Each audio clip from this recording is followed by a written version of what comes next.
Something that I've noticed with Gen Z, especially younger Gen Z, is how they have this almost puritanical view of love and dating and sex, like it's gross and anti-feminist and is a distraction from actually important things. And I feel like a lot of this is coming from a lack of experience. A lot of Gen Z spent their early 20s and adolescence being deeply impacted by COVID and honestly lacking some social experiences. And because of that, because a lot of Gen Z, especially younger Gen Z, maybe have not had the lived experience with dating and love and sex, they have intellectualized these things and they treat them like theories to analyze rather than something to experience. And because of that, I think that they are missing a lot of nuance with these concepts because they can be complicated and messy and human. And I feel like sometimes they don't fully understand that. And I think that's why we're in this weird time where everyone feels like a cop, everyone is being overly Puritan and moralistic. And I feel like it's because, again, like a lack of experience and overthinking. Life is messy and complicated and very human. And of course, if you haven't really experienced or lived enough to understand that, then it's easy to have these very black and white statements and views about love, dating, sex, romance, anything under that category.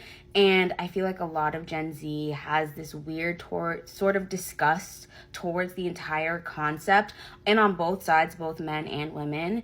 And it's very weird and strange to see as an older Gen Z person, because when I talk to the peers around my age, there isn't so much of this weird puritanical moralistic view of dating and love and sex. I mean, there definitely are still aspects of that, but I feel like it has grown a lot more with younger Gen Z. And I'm not really sure what the solution is, honestly, but I think it's important to at least start a dialogue about this, because I think we have a lot of people in comment sections or making videos, making statements and treating other creators, other commenters in a certain type of way because they have certain, I guess, just more nuanced views of these concepts and they don't. And I have been called male-centered, that I'm obsessed with men, that I'm obsessed with sex, that, you know, all these things. And I'm like, that is so far from the truth. But love, dating, sex, all these things are a huge part of our lives. We're human beings. And if you personally do not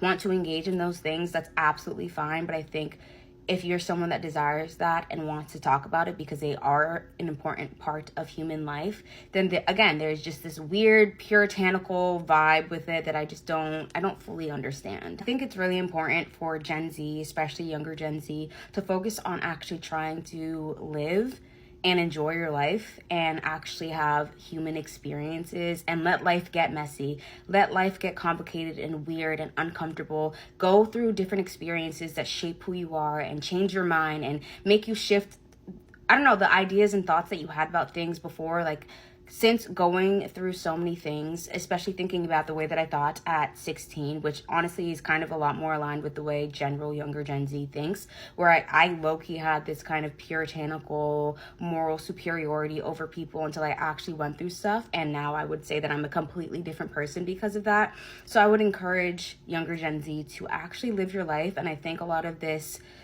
moralistic, honestly, sometimes disgust will fade. And I'm definitely excited to see how things pan out the next few years, especially once Gen Z overall gets older and we start having more life experiences, especially post-COVID.